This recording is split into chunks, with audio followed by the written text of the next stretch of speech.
Siyempre, kasama natin ang ating personal effectiveness and corporate communications guru na si Ms. Sheila Viesta. Good morning. Back on schedule, Monday morning. Doc, ano bang pag-uusapan natin? Pag-uusapan natin ngayon how to use your holidays for personal development. Paano ba yun? Usually kasi pag sinabing holiday, gastusin eh. Diba? Ito naman personal development. Oo, at sa pagtatapos ng taon, 2019, as we usher a new year, a new decade, kailangan naman magtapos tayo ng productive, positive, and peaceful. Kailangan ba dito may reflection? Oh, kasama yan. May evaluation din ba? Oo. What's the first thing? And let's identify that, of course, may mga 13th-month bonus as discussed earlier, and may tips na tayo from Kuya Daniel. So yung net worth natin, kailangan ma-maintain natin. Huwag gagastos-gastos or part ng plano mo kung saan mo gagastusin to. Save it for a rainy day. Kung gagastos ka man, i-minimize mo.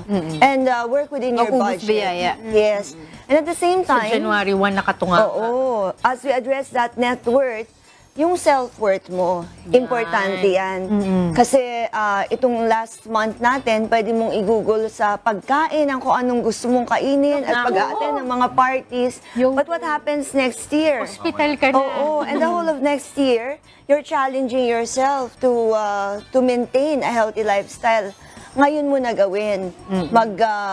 Magpigil ka ng konti, pagkakain ka, identify those healthy diets that you can enjoy. Paano kaya yung Ms. Sheila, lalo na ngayon ng holiday season, puro mga Lechon. mga party, mga reunion. Puro mga cholesterol yung mga nakahain Tama sa'yo. yan. Paano mo pa iiwasan yun? And it's good to listen to your Temptation. body. Oo, it's good to listen to your body naman and everything in kumain. moderation. Yes. Oo. Huwag mo naman i-deprive yung sarili mo. Bagay, pag dinideprive mo, lalo kang... Oo. Totoo yan. And for Filipinos, life and reunions, any meeting, they are celebratory. These are occasions to have fun, and usually kasama sa celebration and having fun, yung pagkain. Yeah, so okay lang naman na tumikim. Then also, find time to rest. Importante yung mga power naps. Totoo. Importante din na Yun huwag yata kang ang masyadong, mahirap oo, lalo na sa mga nanay, no? Sabayan sa pagtulog yung mga anak at huwag masyadong i-push yung sarili na puyat ka ng puyat. Because you may not feel it now, mataas later yung on. adrenaline rush natin, ang dami natin mga obligations. But afterwards, parang you feel depleted. Oo. So, Sabi nga nila naniningil yung katawan. so instead of having the holiday high, maya-maya burnout ka na. Oh, totoo diba? Pagpasok ng bagong taon, medyo melancholic ka. May hangover ka pa. Paano malabanan yung gano'n, yung holiday blues? Oh, yan, you have to take control of your Part emotions. of your personal Oo. development. Kasi ito yung mga pagkakataon na mag-i-emote ka, magre-reflect ka kung ano Hindi yung ko napaiyak doon sa kantang narinig ko.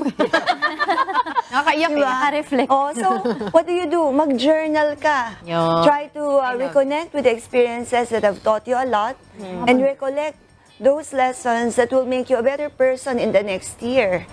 Also, find time reconnecting with friends. Ngayon, maraming nang nakabakasyon. Reunion And, talaga. reunion.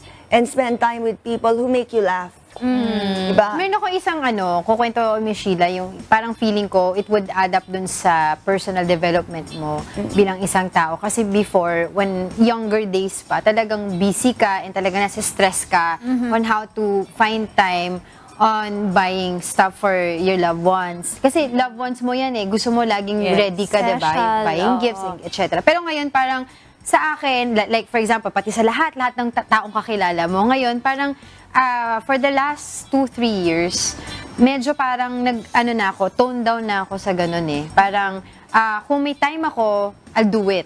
Pero kung wala, hindi ako mas-stress na wala pa akong gift kay ganito. Parang time will come to me, parang ganun. Yes. Kasi parang if I pressure myself, talagang wala. Stress ka. Oo. Alam mo, very helpful din yung mga online shop. Totoo Very yan. helpful ng mga online shop. Iwas traffic pa. Yeah. Ako, I love wrapping gifts Sobrang mahilig talaga ako magka-cut ka ng scotch tapes. As in, parang na-release din yung stress ko sa ganun. Yeah, plus at the same time na naayos mo kung ano talaga yung kailangan mong orderin. So I think that Cash would na lang, adapt Tita din sa Angel. personal Cash. development. Cash. Ano? That's right. cash lang. Oo. And do not undermine the value of your presence. Kasi mas importante yung nandun ka kesa yung may sabi ko, regalo Your na. loved ones. Cash Oo. lang. Oo. Ang pau na. Oo.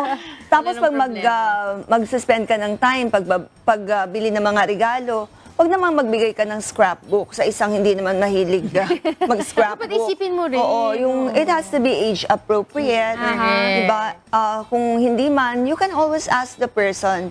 Because no matter how expensive the gift, kung hindi magagamit, sasaktan ka Sayang. pa. Makita mo, ni-recycle nung tao, ni-regalo dun sa kabila. Sa friend mo rin. Nakaka-offend naman yun. Diba? Oo, hindi niya kasalanan because she really has no use for the gift that you purchased for her. Then, of course, when you have the extra energy or find time to have the extra energy to take a walk, kasi that will clear your mind. Kung hindi ka man makapag-exercise on a regular basis, walk on a regular basis. And exercise, of course, is something that you can do na wala nang excuse. Hindi ka na masyadong busy. Maybe you can develop a regimen. Umpisa mo, 1 hour before you normally wake up, gising ka na to sort things. Tapos, i-program mo na yung katawan mo. Also, it's very difficult to think straight when you have so much clutter in your life. So, mentally and also physically. Let go of the excess baggage. Ganun ba? Oo, also. So, yung exercise mo can declutter your mind. Ayan. But also, when your surroundings have so much clutter, medyo mahirap. Siguro isabay mo na yan. Walang excuse talaga, hindi ka makapag-gym. Ayan, yung cabinet mo. Declutter. Karirin mo. Oo, Kasi- tsaka ito si Sheila, nagdodonate palagi sa ampunan. Oo, laging nagde-declutter. Ang pinapadala daw niyan, mga furnitures. Kala mo, si Sis Kala Dom. mo. Good morning, Sis Sis Dom. Dom, Nanonood sa atin yun. Sir Dom. Yeah. And they're so thankful, di ba, pag nakatanggap sila. But in your heart, you know na, my God, salamat, may Matter lang napagbigyan eh. ako. Totoo yan, Oo. totoo yan. Hindi, tsaka I think this is a good way din. Parang maganda itong sinasabi ni Mishida sa atin na ngayong holiday pa lang, you develop na yung the things that you would do. Parang it's a good way to kickstart Yes. your daily routine for the next Prepare year. Kasi yourself. yung iba, nahihirapan dahil mahirap sila mag-break nung holiday mode nila from the first year. In the end, the whole year, wala na talaga silang gagawa. Oo. Tama yun. And on that note, Angel, huwag kayong ma-carried away sa haba nung vacation. Kasi this is the opportunity, hindi naman ganun kahaba. No? this is the opportunity for you them. to prepare yourself for the next year and the years to come. The kind of person that you aspire to be next year should be Yun. starting now. Hindi yan after a few months. Wag bukas na lang. Wag bukas na. Dapat ganun daw yung mantra Sabi mo. kasi ako na new year, new life, new me. Pero dapat pala Disyembre pala. Oo. As soon as you start thinking about it, Start pag nagkaroon ka na ng gut feel, kailangan mo ngayon na. Nag-kick in pwedeng na. bukas. Dapat talagang now na, Yes. lagi ang iyong mantra. Correct. And as you work on your program for self-worth, the other intelligent decision that you can make is, are you going to build on your strengths or work on your weaknesses? Yun. May mga hobbies ka ba na gusto mo pang pagbutihan up to the point of mastery? For instance, mahilig ka sa gardening. Gusto mo bang pag-aralan pa further kung ano yung kailangan mong malaman that it will eventually make you a richer person, ba personally and financially? Or may hindi ka ba kaya tulad ng certain hobbies, artistic hobbies, or playing an instrument na gusto mo ngayong umpisahan? Invest in yourself. Yun ang huwag niyong titipirin. Be intelligent in spending your money, but definitely invest in yourself. In yourself. But people are gonna ask, where does this lead to? Itong mga sinasabi natin about personal development. What's in it for me? Well, the quality of your success, you have to consider, is strongly grounded on the quality of your character. So, kung ano man yung ginagawa mong tama, makakabuti sa'yo, makakabuti sa lahat, makes you a much better person who's ready for better opportunities. Kasi kung hindi mo iaangat yung sarili mo and you always aim to get the right moment, the right opportunities, medyo Wala may mangyayari. disconnect yun. Yes. Be ready for that situation that you don't even realize kaya mo pala by starting in making yourself a better person. Ayun. Great. That's great. Like that, I needed that. So yung mga, siguro yun nga, tama si Michelle, yung mga plano mo na hindi mo natupad nitong taon na to, make sure you'll fulfill it the next year. Yes. And by doing that, you start na yung planning and siguro, na. Oo, gagawin Goal mo na siya setting. ngayon na. Oo. And we've heard of the lesson, the best time to start was yesterday, last year. But the next one is now. Now. Oo, have No that kind of tomorrow. have that kind of optimism that you have the entire present Totoo. to work with. Because tomorrow is never promised. Yeah. You don't know what's Oo. gonna happen. Minsan masyado kang guilty na hindi mo natapos yung dapat mong tapusin, hindi mo nagawa yung dapat mong gawin. Okay lang yan, pero yung mga moments na yan, bigyan mo ng time limit. Be time bound pagdating sa sa self-shaming. Kasi marami ka pang kailangang gawin, and life is so colorful and so wonderful. Every day is a celebration to live a beautiful life, and that will happen if you invest in your personal development, become a better person for the people you love, for the right opportunities that will come your way. Ayun no. Pero paano mo daw para dun sa mga tao naman talagang sobrang kalat sila all their lives, 'di ba? Tapos ngayon moment na to na pag-isipan nila, oh tama si Michelle, gagawin ko yung sinasabi niyang personal development. Paano siya magsa-start?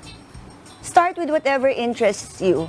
Kasi hindi mo magagawa ng mabuti kung ano man yung pinaplano mo if you use other people as benchmark. So if you're the type of person who's a natural multitasker, kailangan ka talagang maraming ginagawa, you have a lot of things on your plate, okay lang yan. As I mentioned, decide lang if you're going to build on your strengths or work on your weaknesses. May mga kailangan ka bang sulatin o mag-enroll ka sa sa writing workshop. May mga kailangan ka bang preparation para mag-present, mag-facilitate, o mag-enroll ka sa public speaking. Meron ka bang kailangan i-develop sa sarili mo, confidence building.